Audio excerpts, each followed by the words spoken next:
Do you live alone, Mr. Flack? Sorry? Do you live alone? Yes, ma'am, I do. So there's nobody else here that can account for the reported screaming? Screaming? Everything is fine, and as it happens, I was about to turn in for the night. But I did watch a movie earlier, and I'm hard of hearing, see, so that's probably what it was. Fam, this is a horror comedy that's going to have you squirming 1 minute and laughing the next one. So buckle up. Get ready for the rundown. Okay, let's go.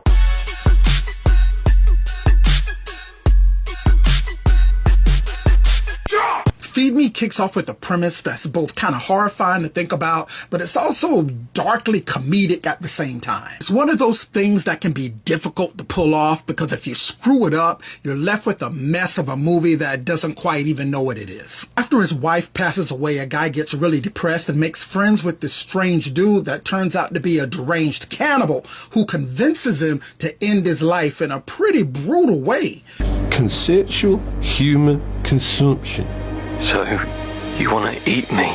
That is exactly what I'm saying. This film is pretty damn brutal. There are several times that I ended up cringing at what I was seeing, not because I didn't like it, but because of the use of those practical effects. Some of those scenes were like right in your face. Neil Ward's in this, and he gives a really good performance as the psycho in the movie that kind of blends Forrest Gump with the likability of Ted Lasso. I know it's a weird combination, but hey, this thing really works, and it makes for a pretty interesting little horror flick. Ward's portrayal is both eerie and oddly endearing, making him a really captivating character to watch. Feed Me also doesn't hold back when it comes to the blood and the gore. The special effects team deserves a round of applause for some gruesome ass work. I mean, they delivered some scenes that were not for the faint of heart. Some of those scenes, like I said, were like right in your face, but I couldn't look away from them. Despite its dark subject matter and the over-the-top violence, it manages to add a surprisingly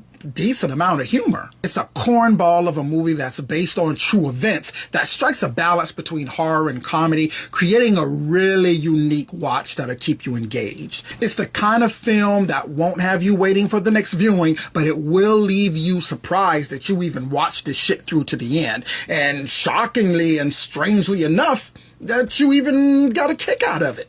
Overall, fam, Feed Me is a batshit crazy fun little horror movie that lovers of the strange and the bizarre are definitely gonna want to check out. It's streaming on Tubi right now for free, so watch this shit and prepare to be entertained. Fam, thanks for watching. Please like, share, and follow, and check out Feed Me because it's watch list approved.